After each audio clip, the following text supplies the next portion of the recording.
Hay un libro de Toulmin que se llama Cosmópolis, donde Toulmin desarrolla un poco la modernidad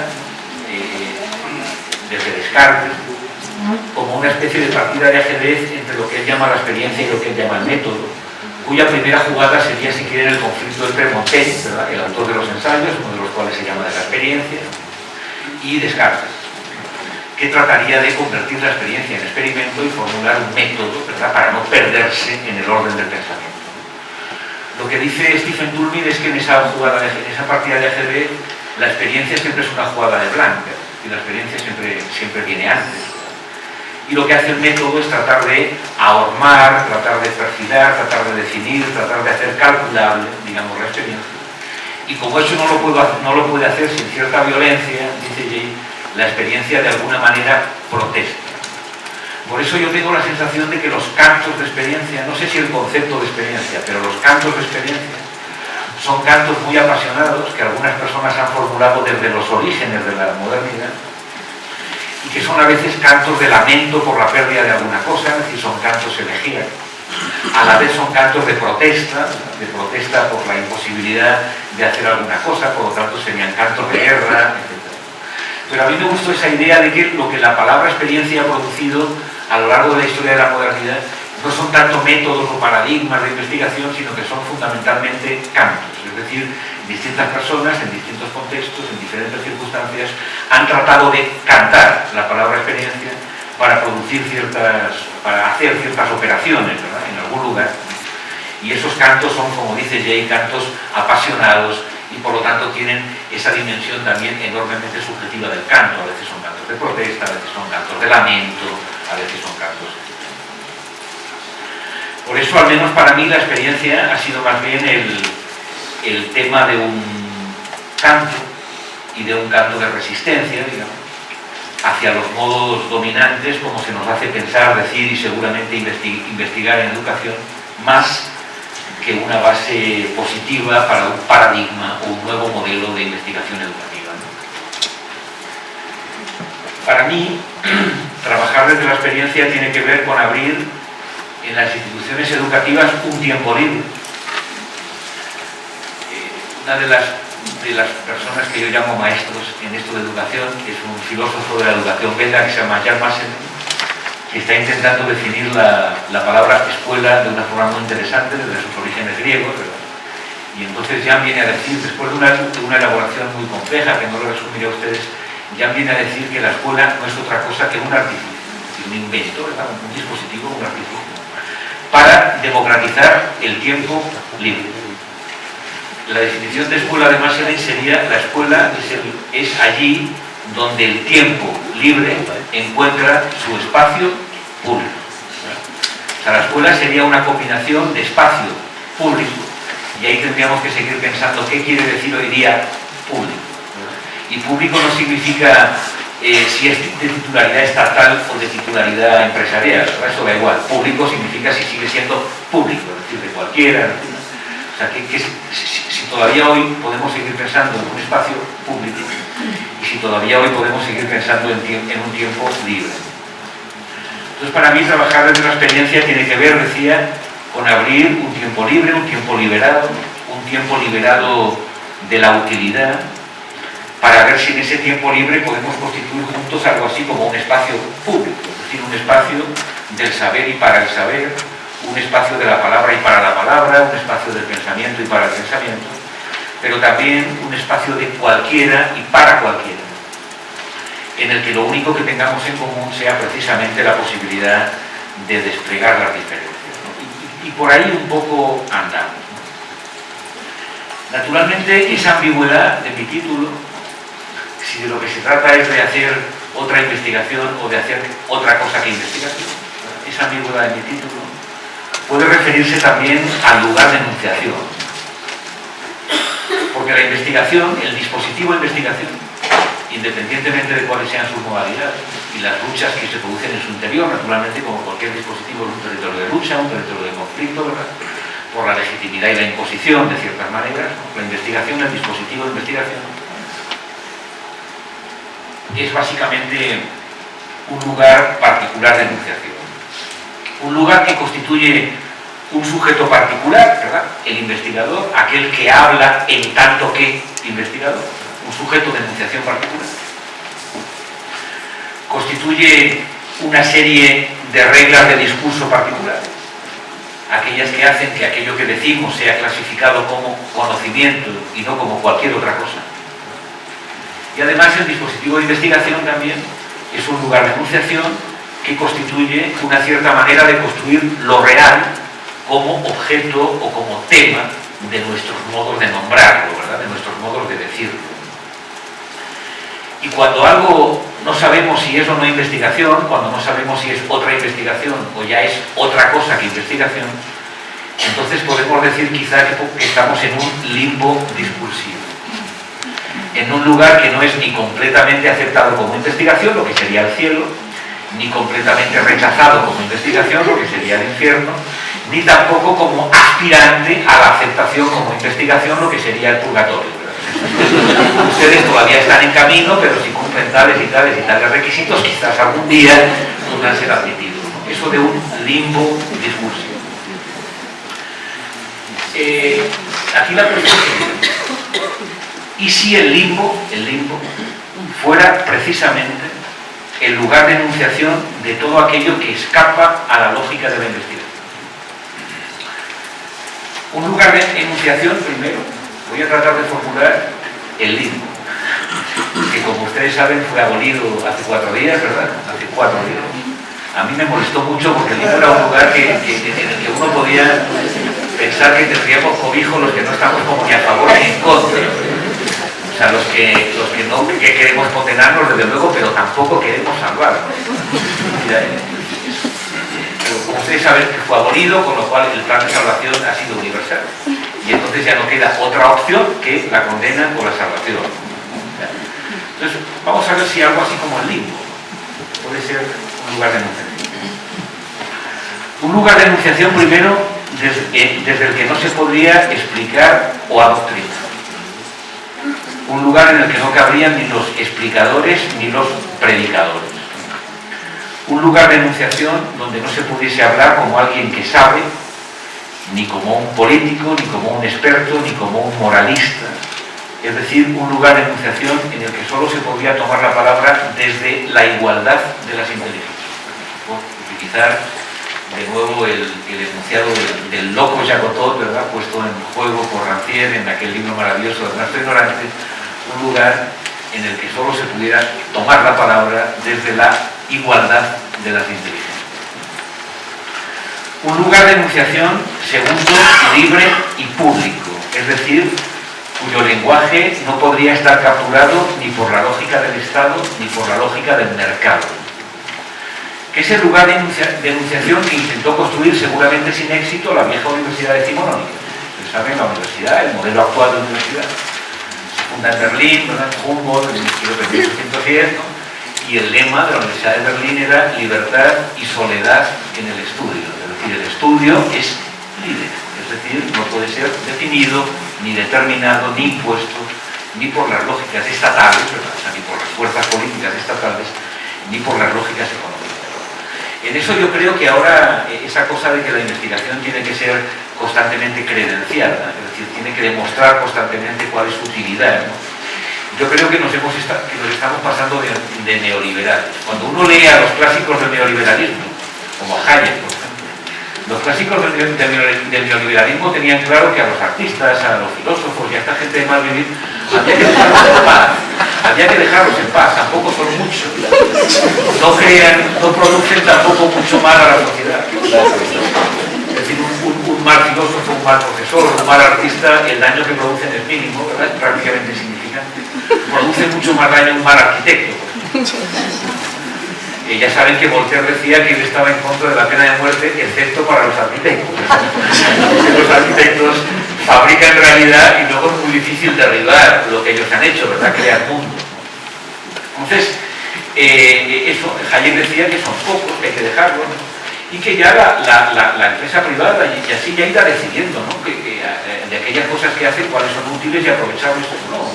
Pero que ese terreno de la investigación pura, ese terreno de la reflexión, ese terreno que Sloterdijk todavía llamaba el mecenazgo de lo humano por lo humano, ¿verdad? El hecho de que algunas personas deciden que algunas personas deben ser mantenidas para que hagan un poco lo que quieran, ¿verdad? Eso los viejos neoliberales lo tenían claro, pero ahora es como si nos hubiéramos pasado 3 pueblos del asunto, ¿verdad?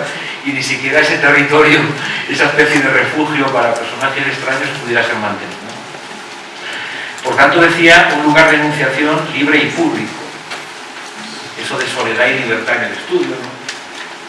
Que no podía estar capturado ni por el Estado ni por el mercado, donde lo que se dijera o se pensara fuera completamente inútil para el trabajo de los aparatos de gestión y gobierno de los individuos y de las poblaciones. Y un lugar además donde lo que se dijera tampoco pudiera convertirse en mercancía, es decir, en algo cuyo valor de cambio tiene muchísima más importancia que su valor de uso. Es decir, algo que está fabricado para que se venda lo mejor posible, es decir, donde domina el valor de cambio sobre el valor de uso. Un lugar de enunciación, en tercer lugar, ajeno a cualquier plan de redención, es decir, a cualquier teodicea, aunque sea laica. La teodicea, como ustedes saben, sería ese esquema de pensamiento según el cual la vida humana sobre la Tierra tiene sentido, es decir, dirección, es decir, camina o debería caminar hacia alguna parte. Esa idea de que la historia humana puede pensarse como el acercamiento o el alejamiento hacia un final donde todo quedaría por fin redimido y cumplido, y que nuestra tarea sería contribuir a ese cumplimiento o a ese destino. Y el limbo, como también saben, es el único lugar que se escapaba a ese destino, a ese plan de salvación, ¿verdad? A esa teodicea que se ha hecho ya obligatoria. Hay unas paginitas que Agamben dedica al limbo, en un libro muy hermoso que se titula La comunidad que viene, y Agamben dice ahí que los habitantes del limbo, al desconocer a Dios, habitan sin dolor en ese abandono y permanecen ahí olvidados y olvidadizos como extraviados, en una región situada más allá de la perdición y de la salvación, indiferentes e impasibles al plan de Dios. Además, el limbo, como también dice Agamben, es la objeción más radical que jamás se levantó contra la idea de redención. En el limbo habitan aquellos que no pueden ni quieren ser redimidos, aquellos olvidados y olvidadizos.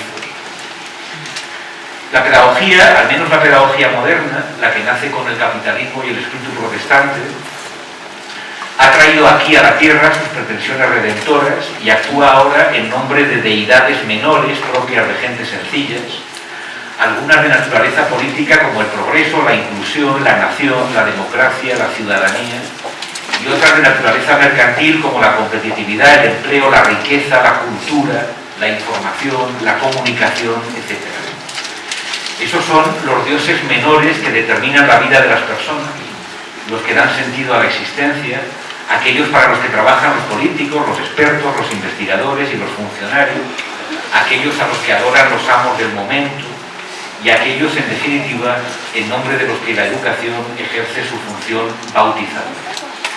Hay un filósofo de la investigación también belga que, siguiendo esa especie de intuición de Agamben sobre el limbo, dice que la educación es siempre una institución bautizadora. Es decir, yo te bautizo en el nombre de. Es decir, yo te impongo un nombre en el nombre de.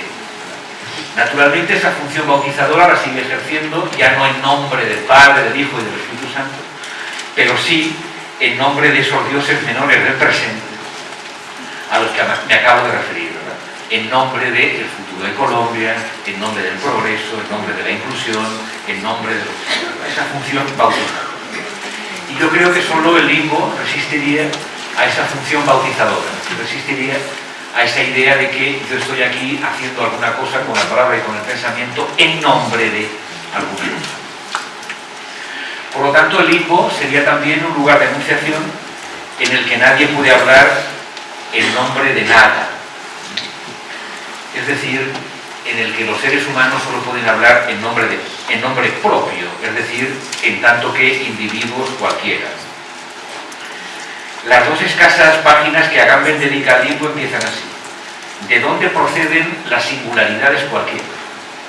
La singularidad es cualquiera, es una singularidad que no está determinada, ¿verdad? Esa cosa de que en el espacio público cada uno entra como cualquiera. Uno no habla en tanto que experto, en tanto que funcionario, en tanto que mujer, en tanto que joven, en tanto que colombiano, en tanto que lo que sea, ¿verdad? Sino en tanto que cualquiera, es decir, una singularidad cualquiera. ¿De dónde proceden las singularidades cualquiera?, se pregunta Gambel. ¿Cuál es su reino? Las cuestiones de Tomás de Aquino sobre el limbo contienen los elementos para una respuesta. Las singularidades cualquiera son los niños no bautizados. Es decir, aquellos que no han recibido su nombre en nombre de nada. Y por lo tanto, cuando toman la palabra, cuando hacen alguna cosa, lo hacen en tanto que cualquiera. Así que, con eso del limbo, podríamos referirnos a la construcción de un lugar de enunciación imposible, de un lugar de enunciación libre, es decir, inútil, de un lugar de enunciación público, es decir, de cualquiera, de un lugar de enunciación ajeno a cualquier plan de salvación, es decir, profano, es decir, donde lo que se dice no tiene ni destino, ni finalidad, ni quiere hacer nada, ni explicar, ni adoctrinar, ni enseñar, ni moralizar, ni sensibilizar, y un lugar de enunciación, por último, en el que nadie habla desde un nombre, desde una identidad o desde una posición. Naturalmente, de lo que se trata es de averiguar si se puede decir algo desde ahí, o si ese lugar solo puede funcionar como un lugar imposible desde el cual podamos tomar una cierta distancia crítica o desmontar de alguna manera ese dispositivo de investigación tal como está funcionando ahora. Bien, a partir de aquí, después de esa sugerencia un poco loca, ¿verdad?, del limbo como un lugar de enunciación, que no está ni dentro ni fuera, que se mantiene en la oscilación de ese quizá. A partir de ahí, quisiera continuar la exposición refiriéndome muy brevemente a dos cosas. O sea, dos cosas tienen que ver con de qué manera la experiencia nos relaciona con lo real, o nos abre a lo real, o nos vincula a lo real. Y en segundo lugar, la cuestión de los lenguajes de la experiencia, ¿no? Y voy a empezar, si les parece, por lo real. Para eso voy a utilizar, para tratar de mostrar a ustedes qué significa eso de lo real. Desde el lugar de la experiencia, y de eso que no puede ser objetivado, ni cosificado, ni calculado, eso de lo que no nos podemos distanciar, etc., ¿verdad? Voy a utilizar también dos citas. La primera es de Peter Hanke, también, de un libro que se llama Fantasías de la repetición, y dice así. Dice, la transformación se hace necesaria cuando algo que era válido como real deja de ser real. Si se consigue la transformación, entonces otras cosas serán reales, y si ninguna otra cosa se vuelve real. Aquí Hanke habla de aquello que es válido como real, y dice que hay cosas que eran válidas como reales y que de pronto dejan de ser reales. Seguro que la experiencia de todos ustedes está llena de cosas de ese estilo, ¿verdad? Algo, un libro, una persona, un paisaje, una teoría, un modo de pensar, lo que sea, una presencia, cualquier cosa, ¿verdad? Era válido como real y de repente queda como desrealizado, ¿verdad? Es decir, pierde la intensidad, la fuerza, el brillo, eso que nos da lo real. Entonces dice Hanke, cuando algo que es válido como real deja de ser real, la transformación se hace necesaria. Porque si alguna otra cosa no vuelve a ser válida como real, entonces uno sucumbe. Por lo tanto, lo importante es aquello que es para cada uno de nosotros, en cada momento de nuestra vida, aquello que es válido como real. La segunda cita es de un poemario de Olvido García Valdés que se titula Esa polilla que delante de mí revolotea, y dice lo siguiente, ¿no? Dice, a veces me acometen crisis de irrealidad, no de identidad, sino de irrealidad. A mí me gusta mucho eso de no de identidad, sino de irrealidad, porque vivimos en la época de las identidades, en las épocas identitarias, Y desde luego las crisis de identidad son algo así como terriblemente adolescentes, ¿no? Los chicos, y todos hemos pasado por ello, de pronto pues quién somos, de dónde venimos, a dónde vamos, qué sé yo, crisis de identidad, ¿no? Que uno va al psiquiatra y se las arregla, ¿no? O por lo menos te ayuda un poco a plantear. Pero Olvido dice eso tan bonito de que para ella eso de la crisis de identidad le da un poco igual, lo que le acometen son crisis de irrealidad. Es decir, todo esto que hay a mi alrededor y que me pasa y que estudio y que pienso y tal, es real. Dice, a veces me acometen crisis de irrealidad, no de identidad sino de irrealidad. No quién soy, sino si estoy. No quién soy, sino si estoy. Es decir, ¿estoy o no estoy? O sea, eso que con las viejas palabras se llamaba la presencia. Eso con lo que tiene que ver fundamentalmente la experiencia y el pensamiento, con tratar de estar presentes en el presente. La presencia. No quién soy, sino si estoy. ¿Dónde vivimos? Y abre un paréntesis donde dice, ese plural acoge a muchos, pero solos. Eso es también muy interesante porque en todos los dispositivos de investigación siempre se construye un nosotros. Nosotros, las mujeres, nosotros los colombianos, nosotros los oprimidos, nosotros los no sé qué, nosotros los no sé cuántos. Aquí Olvido se atreve a decir un nosotros, ¿no? ¿Dónde vivimos? Dice, ese plural acoge a muchos, pero solos. Es decir, no forma un colectivo, sino forma un colectivo de seres que están separados. No quién soy, sino si estoy. ¿Dónde vivimos? El plural acoge a muchos, pero solos. No dónde se nos ve, dónde se nos encuentra, sino dónde nos sentimos vivir. La crisis de irrealidad que te acomete Olvido García Valdés es esa crisis que te acomete cuando en el sitio en el que estás no te sientes vivir. Por lo tanto, lo real tiene aquí, la palabra real tiene aquí lo que dice de válido como real, o que es real allí donde uno se siente vivir. La palabra realidad aquí tiene que ver como un suplemento. Igual que podemos decir en castellano esa frase maravillosa de esta vida no es vida, porque está como desvitalizada, porque le falta algo, ¿verdad? Y entonces uno tiene que darle vida a la vida, ¿verdad? Tiene que perseguir esa dimensión suplementaria de la vida que se llama vida, que nos da esa impresión de vivir, ¿verdad? Esa impresión de estar vivos, ¿verdad? También podríamos decir que la experiencia da a la realidad ese suplemento de realidad, ¿verdad? Le da realidad a la realidad, ¿verdad? Que hace que tenga la fuerza, el brillo, la presencia, la validez y la intensidad de lo real. Desde ese punto de vista convendrán conmigo inmediatamente que lo real no es un objeto. Por eso la relación sujeto-objeto echa a perder lo real, o sea, desrealiza lo real, lo echa a perder como real.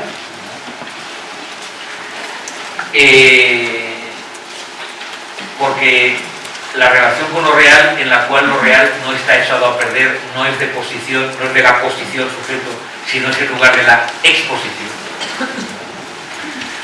En segundo lugar, desde ese punto de vista, lo real no es representación, sino que es presencia.